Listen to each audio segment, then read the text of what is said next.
जय हिंद, वंदे मातरम। स्वागत है आप सभी का फ्री एग्जाम जिन यूट्यूब चैनल पर। दोस्तों, अगर आप बिहार सक्षमता परीक्षा 2.0 का एग्जाम देने वाले हैं तो आज का सेशन आपके एग्जाम की दृष्टि से अति महत्वपूर्ण होगा, जिसमें हमने 40 अति महत्वपूर्ण प्रश्न शामिल किया है। प्रश्न वही हैं जिस प्रकार के प्रश्न आपके एग्जाम में पूछे जाते हैं, तो आपको सेशन में अंत तक बने रहना है और अंत में कमेंट करके अपना स्कोर जरूर बताना है। तो चलिए सेशन को प्रारंभ करते हैं और पहला शानदार प्रश्न देखते हैं। राइट आंसर अगर आपको पता है तो कमेंट जरूर करते रहें। तो दिल्ली सल्तनत की दरबारी भाषा क्या थी? पहला प्रश्न आपके स्क्रीन पर है, 4 ऑप्शन आपके सामने है, उर्दू, फारसी, हिंदी या फिर अरबी। तो जब बात करेंगे दिल्ली सल्तनत की दरबारी भाषा की तो राइट आंसर फारसी हो जाएगा। क्या?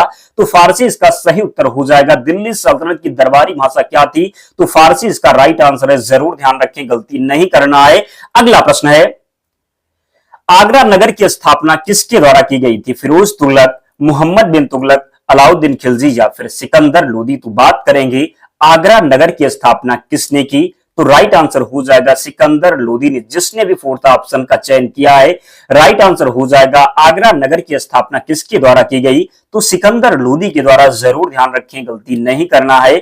अगला प्रश्न है, और जिन प्यारे दोस्तों ने अब तक वीडियो को लाइक नहीं किया है, प्लीज आप सभी से विनम्र निवेदन है वीडियो को जरूर लाइक कर दें। हम इसका पीडीएफ भी प्रोवाइड करवाएंगे, तो आप लोग टेलीग्राम चैनल से जरूर जुड़ जाना, लिंक डिस्क्रिप्शन बॉक्स में है। किसके शासनकाल में सबसे अधिक मुगल आक्रमण हुए? बलबन, फिरोज तुगलक, मोहम्मद बिन तुगलक या फिर अलाउद्दीन खिलजी। तो जब बात करेंगे किसके शासनकाल में सबसे अधिक मुगल आक्रमण हुए, तो राइट आंसर हो जाएगा अलाउद्दीन खिलजी। क्या? तो अलाउद्दीन खिलजी के शासनकाल में सबसे ज्यादा क्या हुआ? तो मुगल आक्रमण हुए। जरूर ध्यान रखना है, गलती नहीं करना है। क्वेश्चन नंबर 4 है, रजिया सुल्तान किसकी बेटी थी? तो यह प्रश्न कई बार पूछा गया है।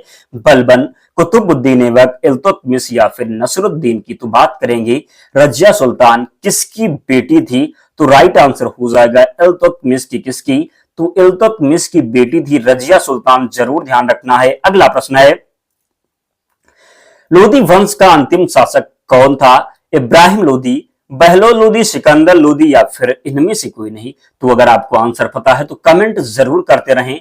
कमेंट में आप लोग कोई भी कंजूसी ना करें। लोदी वंश का अंतिम शासक कौन था?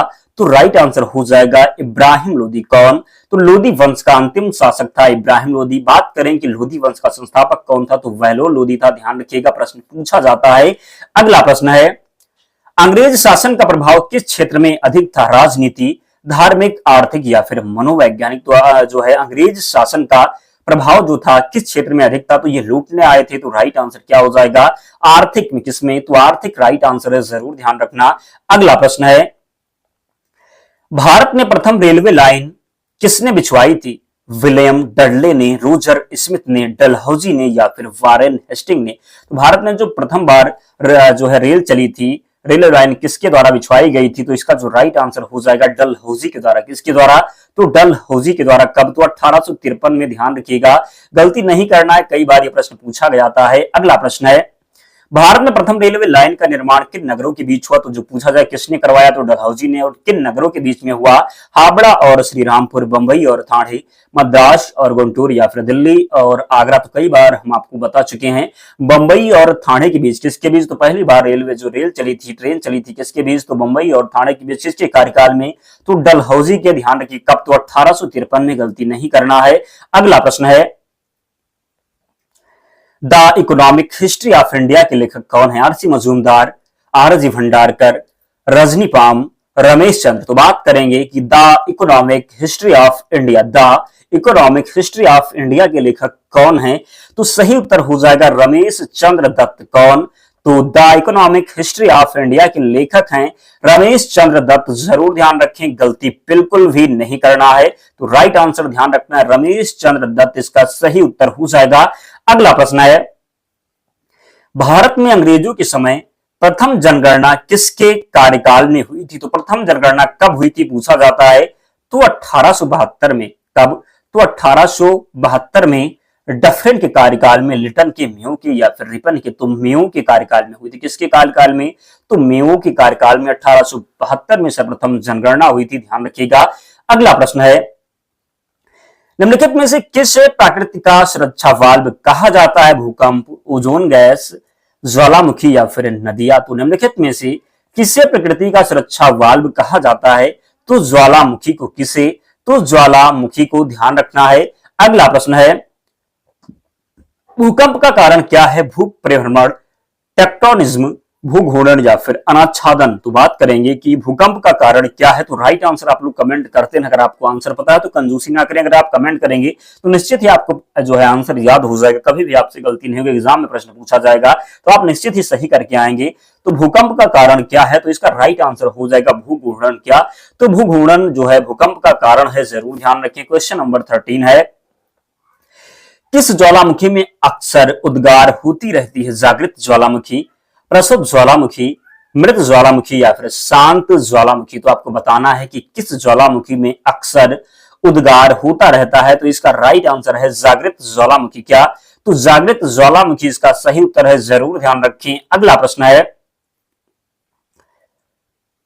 विश्व का सबसे ऊंचा ज्वालामुखी पर्वत कोटोपैक्सी कहां है, जापान, फिलीपींस, हवाई द्वीप या फिर इक्वाडोर। तो कई बार हमने आपको बताया है विश्व का सबसे ऊंचा ज्वालामुखी पर्वत जो कोटोपैक्सी है ये इक्वाडोर में, कहां पर, तो कोटोपैक्सी जो है ये इक्वाडोर में स्थित है, ध्यान रखना है, गलती नहीं करना है। नेक्स्ट, निम्नलिखित में से कौन विश्व का सबसे ऊंचा ज्वालामुखी पर्वत है, mount Pinatubo, mount Kilimanjaro, mount Cotopaxi या फिर माउंट ताल। तो बात करेंगे कि निम्नलिखित में से कौन विश्व का सबसे ऊंचा ज्वालामुखी है, तो सही उत्तर हो जाएगा माउंट कोटोपैक्सी। क्या, तो माउंट कोटोपैक्सी इसका राइट आंसर है, जरूर ध्यान रखें। नेक्स्ट, निम्नलिखित में से कौन विश्व की सबसे बड़ी झील है, कैस्पियन सागर, अरल, सुपीरियर झील या फिर विक्टोरिया झील। तो राइट आंसर हो जाएगा क्या, तो निम्नलिखित में से कौन विश्व की सबसे बड़ी झील है, तो कैस्पियन सागर इसका राइट आंसर है, ध्यान रखिएगा, गलती नहीं करना है। नेक्स्ट, निम्नलिखित में से विश्व की सबसे मीठी झील कौन सी है, विक्टोरिया, सुपीरियर, वैकाल या फिर मिशिगन। तो निम्नलिखित में से विश्व की मीठी झील कौन सी है, तो राइट आंसर हो जाएगा सुपीरियर। क्या, तो सुपीरियर इसका सही उत्तर है। निम्नलिखित में से विश्व की सबसे मीठी झील कौन सी है, तो सुपीरियर है, ध्यान रखिएगा। नेक्स्ट, पृथ्वी पर सबसे गहरा स्थल है, एजियन सागर, काला सागर, मृत सागर या फिर सुपीरियर सागर। तो ये ऑप्शन का चयन जिसने भी किया है राइट आंसर हो जाएगा। नेक्स्ट, विश्व का सबसे ऊंचा जलप्रपात बोयोम, स्टेनली, एंजिल या फिर नियाग्रा। तो विश्व का सबसे ऊंचा जलप्रपात की बात करेंगे तो कई बार हमने आपको बताया है, राइट आंसर हो जाएगा एंजिल। क्या, तो विश्व का सबसे ऊंचा जलप्रपात है एंजिल, जरूर ध्यान रखना है, गलती नहीं करना है। विश्व का सबसे ऊंचा जलप्रपात क्या है, तो एंजिल इसका राइट आंसर हो जाएगा। नेक्स्ट, स्टेनली जलप्रपात किस नदी से संबंधित है, अमेजन, नील, कांगो या फिर कोरोनी। तो स्टेनली जलप्रपात किस नदी से संबंधित है, तो राइट आंसर है कांगो। क्या, तो स्टेनली जलप्रपात किस नदी से संबंधित है, तो कांगो से संबंधित है, ध्यान रखिएगा। स्टेनली जलप्रपात किस नदी से संबंधित है, तो कांगो से संबंधित। दोस्तों 20 प्रश्न हो चुके हैं, आप लोग कमेंट करके अपना स्कोर बताएं कि 20 प्रश्नों में आपसे कितने प्रश्न सही, आधे हो चुके हैं, 20 प्रश्न और बचे हैं। तो एक भी प्रश्न को आपको छोड़ना नहीं, क्योंकि प्रश्न मिलेगा एग्जाम में, अगर आप छोड़ करके जाएंगे तो एग्जाम में बहुत पछताना पड़ेगा। आपको प्रश्न मिलेगा और आप कहेंगे, मेरे पता चलेगा कि आपको याद ही नहीं है प्रश्न। इसलिए एक एक प्रश्न को पूरे ध्यान से देखना है, पूरा कंसंट्रेशन बना के रखना है, निश्चित ही प्रश्न मिलेंगे और मिलेंगे तो आप सही करके आएंगे। अगला प्रश्न है यूरेनस की खोज किसने की थी, कैप्लर, हर्शल, गैलीलियो या फिर कोपरनिकस। तो बात करेंगे यूरेनस की खोज किसने की थी, तो क्वेश्चन नंबर 21 का जो राइट आंसर है ये हर्शल हो जाएगा। क्या, तो यूरेनस की खोज की थी हर्शल ने। नेक्स्ट, पृथ्वी का उपग्रह कौन है, डीमोस, टाइटन, लाफेट्स या फिर चंद्रमा। तो पृथ्वी का उपग्रह कौन सा है, तो सही उत्तर हो जाएगा चंद्रमा। क्या, तो पृथ्वी का उपग्रह है चंद्रमा, जरूर ध्यान रखें। पृथ्वी का उपग्रह कौन सा है, तो चंद्रमा इसका राइट आंसर है, ध्यान रखिएगा। क्वेश्चन नंबर 23 है पृथ्वी से दिखने वाली चंद्रमा की सतह उसकी कुल सतह का कितना प्रतिशत है। पृथ्वी से दिखने वाली चंद्रमा की सतह उसकी कुल सतह का कितना परसेंट है, तो इसका राइट आंसर हो जाएगा 59। कितना, तो पृथ्वी से दिखने वाली चंद्रमा की सतह उसकी कुल सतह का कितना प्रतिशत है, तो 59% है, ध्यान रखिएगा। अगला प्रश्न है रेगिस्तानों में बादल बरसते नहीं क्योंकि उच्च वायु वेग के कारण, निम्न ताप के कारण, निम्न आर्द्रता के कारण या फिर अल्प आयु वेग के कारण। तो निम्न आर्द्रता के कारण, जरूर ध्यान रखें। नेक्स्ट, कौन सा देश सबसे अधिक द्वीप समूह से मिलकर बना है, Papua New Guinea, Philippines, Japan या फिर इंडोनेशिया। तो कौन सा देश सबसे अधिक द्वीप समूहों से मिलकर बना है? तो क्वेश्चन नंबर जो 25 का राइट आंसर हो जाएगा इंडोनेशिया। क्या? तो इंडोनेशिया इसका राइट आंसर है। कौन सा देश सबसे अधिक द्वीप समूहों से मिलकर बना है? तो इंडोनेशिया राइट आंसर हो जाएगा। इंडोनेशिया की राजधानी जकार्ता है, ध्यान रखिएगा। अगला प्रश्न है, किस महाद्वीप में एटलस पर्वत स्थित है? एशिया, ऑस्ट्रेलिया, यूरोप या फिर अफ्रीका? तो किस महाद्वीप में एटलस पर्वत स्थित है? तो अफ्रीका में। कहां पर? तो अफ्रीका में स्थित है एटलस पर्वत, जरूर ध्यान रखिएगा। क्वेश्चन नंबर 27 है, भारत तथा चीन के बीच सीमा बनाने वाली रेखा को क्या कहते हैं? रेड क्लिफ, मैकमोहन, डूरंड या फिर स्ट्रेटफोर्ड? तो बात करें कि भारत तथा चीन के बीच सीमा बनाने वाली रेखा को क्या कहते हैं? तो मैकमोहन रेखा। क्या? तो भारत तथा चीन के बीच सीमा बनाने वाली रेखा को मैकमोहन रेखा कहते हैं, ध्यान रखिएगा, गलती बिल्कुल भी नहीं करना। अगर बात करेंगे कि रेड क्लिफ रेखा की, तो भारत और पाकिस्तान के बीच में जो रेखा है ये रेड क्लिफ। डूरंड की बात करेंगे तो अफगानिस्तान और पाकिस्तान के बीच है डूरंड रेखा। नेक्स्ट, भारत में किस खाद्य फसल का उत्पादन सबसे अधिक होता है? मक्का, गेहूं, ज्वार या फिर चावल? तो ध्यान रखना है, भारत में किस खाद्य फसल का उत्पादन सर्वाधिक होता है? तो सही उत्तर इसका हो जाएगा चावल का। किसका? तो भारत में किस खाद्य फसल का उत्पादन सर्वाधिक होता है, सबसे अधिक होता है? तो चावल इसका सही उत्तर है। अगला प्रश्न है, भारत के रेल के डिब्बे को कहां बनाए जाते हैं? भारत के जो रेल के डिब्बे हैं कहां बनाए जाते हैं? कपूरथला तथा पेरम्बूर, हैदराबाद तथा पेरम्बूर, वाराणसी तथा पेरम्बूर या फिर जमशेदपुर तथा पेरम्बूर? तो बात करेंगे कि भारत के रेल के डिब्बे को कहां बनाए जाते हैं? तो कपूरथला तथा पेरम्बूर के बीच। कहां? तो कपूरथला तथा पेरम्बूर में, जरूर ध्यान रखें। नेक्स्ट,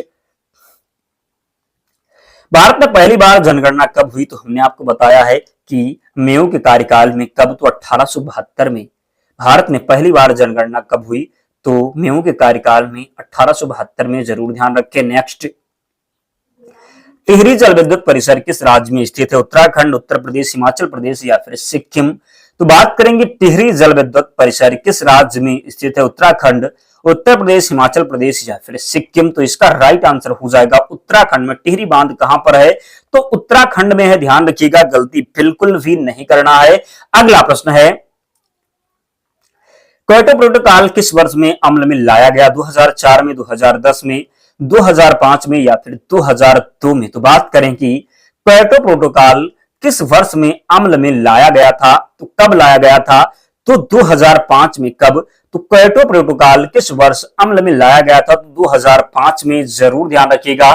क्वेश्चन नंबर 33 है, रात्रि में जो है रात्रि आकाश में चमकने वाले पिंडों को क्या कहा जाता है? खगोलीय पिंड, उल्का पिंड, तारामंडल या फिर स्ट्रेटाइड्स? तो बात करेंगे स्ट्रेटाइड्स। रात्रि में आकाश चमकने वाले पिंडों को क्या कहते हैं? तो खगोलीय पिंड। क्या?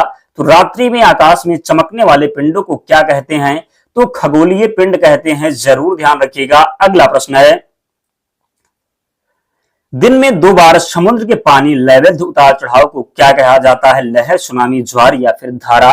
तो निम्न में 2 बार समुद्र के पानी लयबद्ध उतार चढ़ाव को क्या कहा जाता है? तो क्वेश्चन नंबर जो 34 का आंसर है ये ज्वार हो जाएगा। क्या?